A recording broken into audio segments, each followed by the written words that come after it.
টাকা দেন মোহর, নগদ এত বাকি এত, চাইবে মাত্র দিতে বাধ্য থাকিবে, এই অঙ্গীকারে তোমাকে শাদী করতে আসিয়াছে, তুমি তাকে স্বামিত্বে কবুল করো। কি চাপ দিচ্ছে? করো। তাহলে নগদ কত বাকি কত ওই বউ শোনে নে, আপনার বউ শোনে নে, আমার বউ শোনে নে, তাহলে ওই মেয়েটা কি ঠসা? তো তুই যেহেতু শুনলু নগদ এত বাকি এত, তোর বাপের তোর মায়েরই মোহরানা তোর বাপ শোধ করেনি, তো তুই আবার বাকি বিয়ে বসিস গা। হ্যাঁ কথা কর। এই বাংলাদেশের মেয়েগুলো যদি খালি সচ্চার হতো, যখনই উকিল বলতো এত নগদ এত বাকি, চাইবে মাত্র দিতে বাধ্য থাকিবে, এই অঙ্গীকারে তোমাকে শাদী করে আসিয়াছে, তুমি তাকে স্বামিত্ব কবুল করো, ওই মেয়ের যদি বিবেক থাকতো ফাং করে বলতো না আমি বাকি কবুল করবো না। ওর পালসার মিস, ওর দুপিয়া খাওয়া মিস। উই বাড়ির যা ভিউ বেছে 50 টাকা নিয়েছে কলহনি, নাসিমা ধরো তুমি একটা কবুল কম হয় না। এই বিবেক না, এই বিবেক যৌবন সবসময় থাকে। এ বুড়ো বুড়া মানুষ যখন বরযাত্রী হয়, স্যাংরা বরের সাথে বরযাত্রী হতে, ওরও মনে মনে হয় এখানকার দিন আমারও আসছিল। কথা কর। আর হয় না, আর হয় না না, যৌবন চলে যাচ্ছে আস্তে আস্তে। তোর চুল পাকিল দন্ত নরিল, যৌবনে লেগে এলো ভাটি গোসাইরি, কহে রঙ্গে বান্দাস ঘর খানি। যৌবনের শক্তিতে ধরাকে সরা মনে করতেছি। কি কথা কোন না? যৌবনের এত শক্তি, আমার রসুল বলছেন তার হুকুমের কথা কবার লাগে মানুষকে আমরা চিকিৎসা করেছি, এই চিকিৎসা করার জন্যে আমাকে ধরে জেলত তুলিছে। এই কথা কোন না? আর কিছু কিছু লোক কয় হুজুর ভালো, আপনাদের ভাগ্য ভালো, কে জেলখানা সুন্নুত, আমাকে জেলত তুলিচ্ছে, আর ওরা করছে সুন্নুত। তুই এত বড় সুন্নুত তুই সারবু কে? তত মাই করে দিয়ে থুয়ে দিস। কত কয় আমার ভাইয়েরা, দুঃখের সাথে বলতে হয় কিয়ামতের দিন আল্লাহ তাআলা হুকুম দিবেন 5টা দোষ যাদের আছে তাদেরকে ধরে ধরে জাহান্নামে নিক্ষেপ করো। আল্লাহ গো, ওই সময় যেন এই দোষগুলা নিয়ে আমরা দুনিয়ার থেকে বিদায় না হই। আমার ভাইয়েরা, জান্নাতে যাওয়ার কথা, জাহান্নামে যাওয়ার কথা, 2 ধরনের কথা কোরআনে আছে না নাই? আমি যে কথাগুলি বললাম এইগুলি করলে জাহান্নামে যাবে মানুষ, আর কোরআন শরীফে কিছু কাজ আছে আল্লাহ মানুষের জীবনের গুনাহ মাফ করবে, মানুষকে জান্নাত দিয়ে দিবে। সেই কথা শোনা দরকার আছে না নাই? দরকার আছে না নাই? কারা কারা শুনবেন দুহাত তুলে আল্লাহকে দেখান। লিল্লাহে তাকবীর। কোরআনে জান্নাতের কথা আছে, জাহান্নামে। আমি প্রথমে জাহান্নামের কথা এই জন্য বললাম যাতে অন্তর যেন ভয় হয়। কথা কর না কে? আর প্রথমেই জান্নাতের কথা কইলে মানুষকে দেখবা আমি বেঁচে গেছি। এইগুলি একটা সাবধান বাণী। রসুলকে বলা হয়েছে আপনি মানুষকে ভয় প্রদর্শন করুন, আগে জাহান্নামের কথা বলেন, তারপরে আপনি জান্নাতের কথা। কোরআন শরীফে যত জায়গা আছে জাহান্নামের কথা, তত জায়গাতেই জান্নাতের কথা আছে। বান্দা যাতে হতাশ না হয়। আল্লাহু আকবার।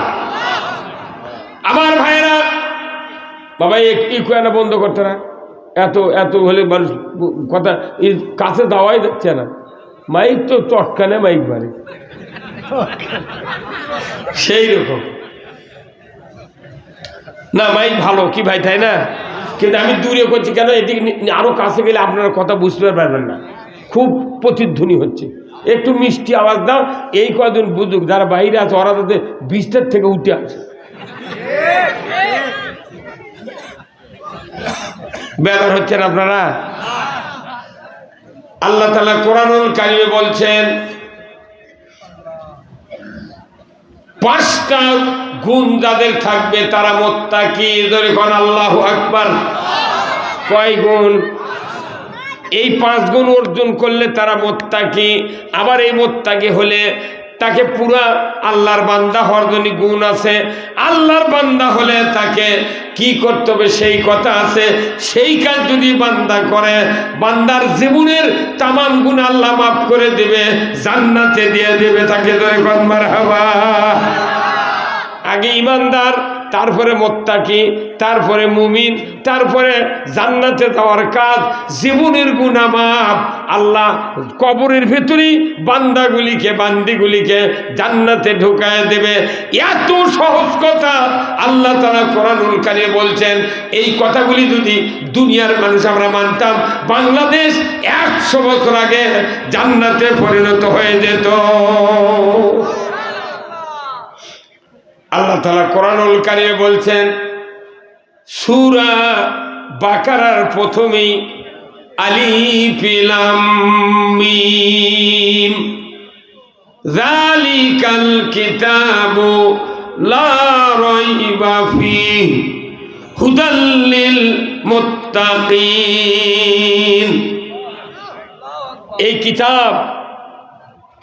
এই কিতাবের ভেতরে কোনো সন্দেহ নাই। এই কিতাবের ভেতরে কোনো সন্দেহ শকসভা নাই। এই কিতাব মুত্তাকি যারা হবে তাদেরকে হেদায়েত দেবে। সুবহানাল্লাহ। মুত্তাকি আমরা কি হতে চাই না ভাই? মুত্তাকি হলে এই মানুষটা হেদায়েত পাবে কার তরফ থেকে?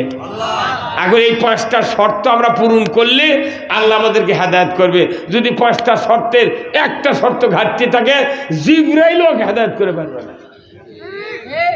এখন দেখি তো আমাদের এই 5টা গুণ যার আছে তার কপালে চুমা খাওয়া দরকার। আমার আল্লাহ বলেছেন 1 নম্বর গুণ হলো আল্লাযীনা ইউমিনুনা বিল গায়ব, অদৃশ্যের প্রতি বিশ্বাস। আল্লাহকে আমরা দেখি না, কিন্তু আল্লাহ আমাদেরকে দেখেন। এই যে দেখছেন, আরশে আজিম থেকে দেখছেন আমার বাড়ির চতুর্দিকে কি হচ্ছে, সিসি ক্যামেরা লাগা লেগে ভেতর থেকে দেখা যায়। কিন্তু যে ঘরত সিসি ক্যামেরা নাই, ওই ভেতরের দাঁড়িয়ে থেকে ঘর দেখা পান। ওইটা আবার সিসি ক্যামেরা দিলে গিয়ে ওই ঘরের মধ্যে কে কি করছে দেখা যায়। বাইরে সিসি ক্যামেরা সেট করছে, কিন্তু যেখানে সিসি ক্যামেরা আছে, সিসি ক্যামেরার আওতায় ওটা আপনাকে বাড়ির ভেতর থেকে ওই মনিটরে দেখতে পাবেন। কিন্তু আল্লাহর কি সিসি ক্যামেরা লাগে? হ্যাঁ, মাটির নিচে, উপরে, চিপে চাপি, রাত্রে চুরি করবে না, মাছ চুরি, হুন্ডা চুরি, মুড়ি চাবি ভাঙ্গিচ্ছে, এটা ওই মনে করতে হুন্ডা নাই তো। কিন্তু এগুলো সব কে দেখে? আল্লাহর কি সিসি ক্যামেরা লাগে? যে লোকটি চুরি করে, অন্যায় করে, এই লোকটার অন্তরে যদি বিশ্বাস থাকতো, আল্লাযীনা ইউমিনুনা বিল গায়ব, আমি তো বিশ্বাস করেছি গায়বের উপরে, আমি দেখি, আল্লাহ আমাকে দেখে, আমি দেখি না। আল্লাহ তো সব কর্মকাণ্ড দেখে। যার অন্তরে আমার কর্মকাণ্ড আল্লাহ দেখতে পায়, এটা বিশ্বাস করলে কোনোদিন 1 তিল পরিমাণ অন্যায় তার দ্বারা জমিনে সংগঠিত হবে না। তোর গহনা দিন ফু রাইয়া যাবে, তোর গহনা দিন ফু রাইয়া যাবে, যৌবনে লাগবে মাটি, ওই দেখা যায় ডাকিতেছে তোমায় কবরের মাটি। যৌবন সবসময় থাকে? এ বুড়ো বুড়া মানুষ যখন বরযাত্রী হয়, চ্যাংরা বরের সাথে বরযাত্রী হতে, ওরও মনে মনে হয় এখানকার দিন আমারও আসছিল। কথা কর, আর হয় না, আর হয় না, হয় না। যৌবন চলে যাচ্ছে আস্তে আস্তে। তোর চুল পাকিল, দন্ত নরিল, যৌবনে লেগে এলো ভাটি গোসাইরি, কয়ে রঙ্গে বান্দাস ঘর খানি। যৌবনের শক্তিতে ধরাকে সরা মনে করতেছি।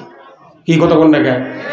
যৌবনের এত শক্তি, আমার রসুল বলছেন যৌবন বয়সে যারা ইবাদত করবে তারা আরশের নিচে জায়গা পাবে। যেরকম আল্লাহু আকবার। ও যুবক ভাইরা, যারা আছেন এখনো নামাজ ধরেননি, আমি অনুরোধ করছি কিয়ামতের দিন আরো নিচে জায়গা পাওয়ার চান, যৌবন বয়সের দশক থেকে এখন যারা নামাজ ধরেননি তৌবা করে আজই তৌবা করে সিদ্ধান্ত নেন, সাবান তাদের 16 দিন চলে যাচ্ছে, আমি আল্লাহ আর নামাজ কাদা করবে না। আল্লাহ অতীত জীবনের সব গুনাহ মাফ করে দেবে, আপনার ওই গুনাহগুলি পরিবর্তন করে নেকিতে ভরপুর করে দেবে। গুনাহ করছেন তো কি হয়েছে? আমি গুনাহগার, আল্লাহ মাফ করি। 26 বছর পর্যন্ত উমর ফারুক কাফের ছিল, কথা ঠিক কিনা? 26 বছর মানে কি তাগড়া যুবক, যেদিন কালেমা পড়েছেন ওই দিনই আল্লাহ তাআলা সব গুনাহ মাফ করে দিয়েছে। তা আমরা তো ওই আল্লাহরই বান্দা। উমর তাও নবী কাল্লা কাটপের গেছে, আমাকে দ্বারা ওই রকম হচ্ছে কিছু হয়নি, খালি একটা মিস কল দিছি।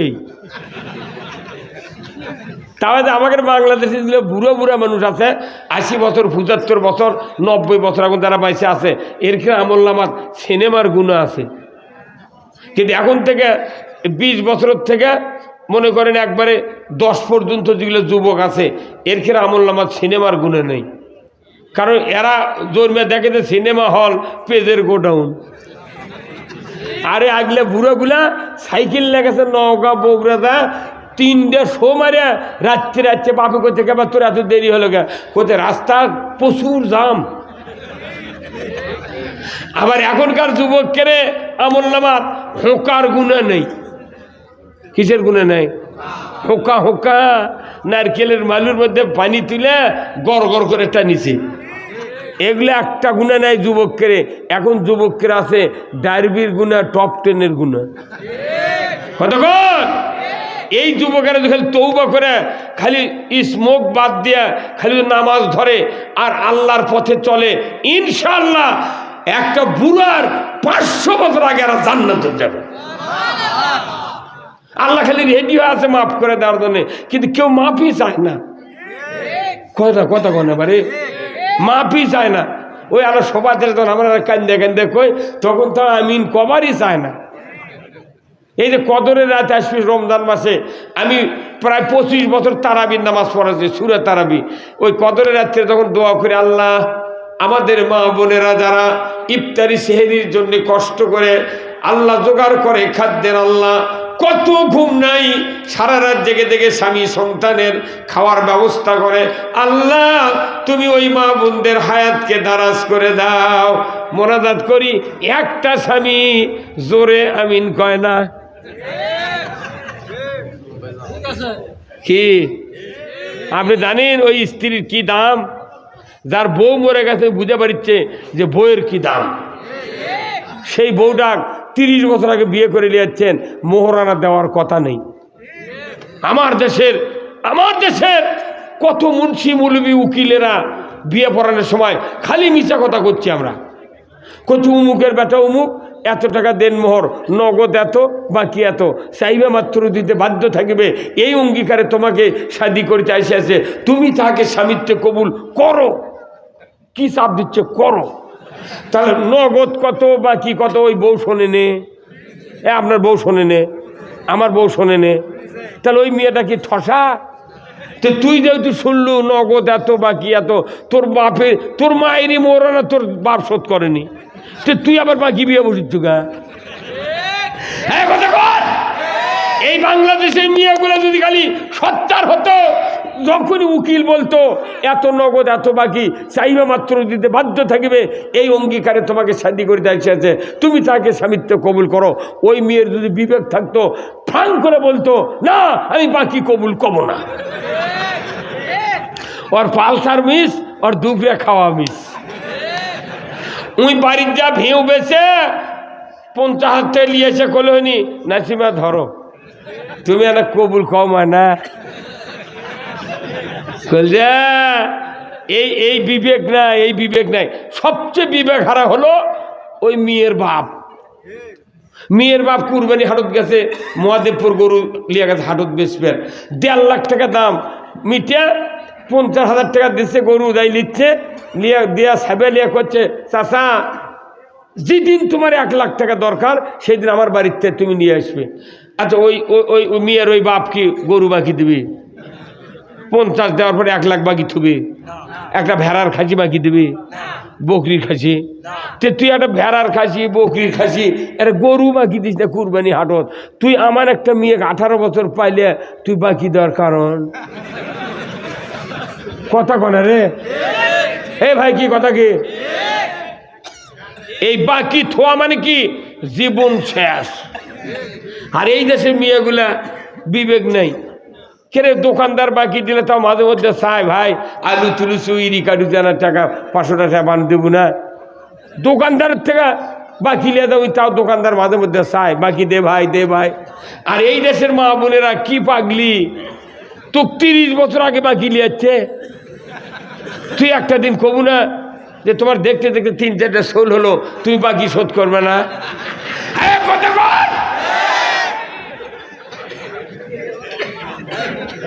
এখন এই কথা যারা শুনিচ্ছে তারা এখন করছে মনে হয় যুক্তিবেদে আমার কায়দা বেঁধে দিয়ে গেল। হয় না, কায়দা নয়, রসুলের কথা। আল্লাহ কোরআনে ফরজ করেছেন বিবাহের 2টা ফরজ। কয়টা? একটা হলো মোহরানা পরিশোধ, দ্বিতীয়টা হলো ইজাব কবুল। এই স্বামী স্ত্রী কবুল বলা আর মোহরানা পরিশোধের 2টা ফরজ। বাংলাদেশে খালি কবুল আলহামদুলিল্লাহ এটা আদায় হচ্ছে, মোহরানা শতকরা 85 জন বাকি রাখতেছে।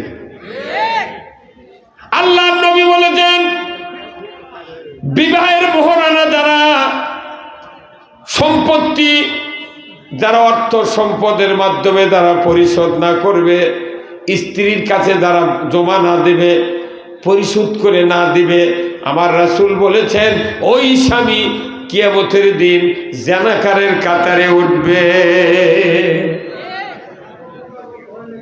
কি লাভ হলো? কি লাভ হলো? ও আমার মায়েরা, অনুরোধ করছি একটু স্বামী আদর দিয়া যত্ন দিয়া বুঝান যে দেখো নইমের বাপ, তুমিও মরো না, আমাকেও মারো না। মোহরানা তো দেয়নি, বাপে আনা আটানি সোনার কানে জিনিস দিছে, ইরি ধান বাতাসে পরে পৌঁছে গেছে, করছে নইমের মা তোরে আটানি সোনার জিনিস আনা দেরে বেছে এনে ইরি লাগায়, ধান কাটে তো 12 আনার জিনিস বাইরে ময়না। মিয়া মানুষ কোনো ময়না করলে আর দুনিয়ার সব ভুলে যায়। 12 বছর আগে বেচে খাতে, আজও 12 আনা আটানি যে বেঁচে তাও দেয়নি। এই কথা যে মহিলা এই ফেরত পড়েছে, তাই প্যান্ডেল থেকে করছে হুজুর আর আনা কন হুজুর, আমারটা কতদিন বেঁচেছে আজও দেয়নি।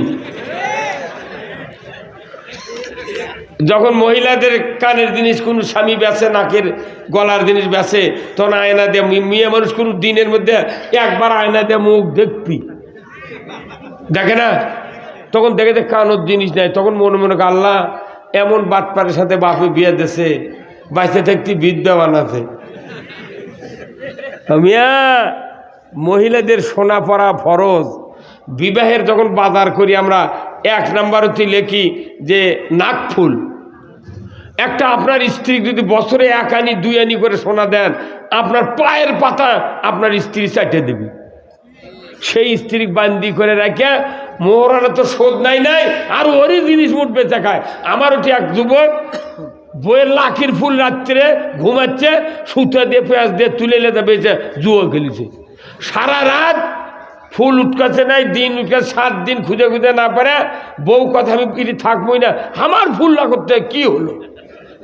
পরে আমাকে দেয় করছে হুজুরে, আমি ওর বা আমি তো এলে কোবরে দিয়ে জানি না, বলে হাত চালাতে হবে না, তো হয়তো লিসি নয় পড়ে গেছে, তোমার ফোকর বোধহয় পড়ছে। করছে না ফোকর লয়, করছে না আমি বাড়িতে থাকবো না। শেষ পর্যন্ত রাত্রে ওর স্বামী করছে তুই আর যাস না, ফুল আমি খুলে রেখে বেঁচেছি রে। তাহলে যে দেশে স্ত্রীর লাখির ফুল নিয়ে না স্বামী বেচা খায়, সেটা দেশ হলো কারা?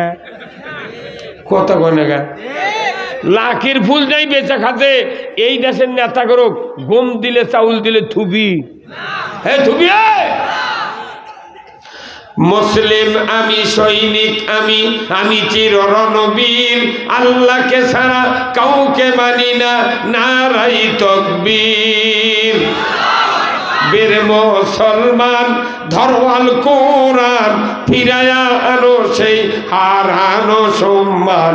বীর মুসলমান নারাই তাকবীর, আল্লাহু আকবার তোল ধুনি ধরায় রাখবার বের মুসলমান ধরো আল কোরআন ফিরায়া আনো সেই হারানো সম্মান বের মুসলমান যে আওয়াজ শুনে ওরে মুসলমান ভয় কাঁপিত কাফির বেঈমান যখন মারহাবা দৌড়ে সে হুঙ্কার কররে তুল পার পাপি দুনিয়া ভেঙ্গে কররে চোরমার বের মুসলমান ধরো আল কোরআন ফিরায়া আনো সেই হারানো সম্মান বের মুসলমান আমরা বীরের জাত খালি কোরআন বিজয় না থাকার কারণে শিখে ইন্দুর আমাকে মাথাত লাগতে হচ্ছে আমরা কথা বলে তো মজা পাই না এই গত 16 বছর যাইতে হুজুর দেখে শুনে কথা বলবে আবার কেউ কাছে মাইকে সরে করছে কানের পট্টি গরম করে এখন এই সুযোগ কে করে দিল আল্লাহ আমাদের যুবক ভাইরা রসুলের যৌবন বয়সের আদর্শ যদি আমার দেশের যুবকেরা মানত আমার দেশের যুবকেরা জান্নাতি যুবক হিসেবে পরিণত হয়ে যেত আমার দেশের মায়েরা যদি হযরত খাদিজার 55 বছরের আদর্শ যদি মেনে নিতে পারতেন আমার মায়েরা জান্নাতি মা হয়ে দুনিয়ার থেকে বিদায় হয়ে যেত।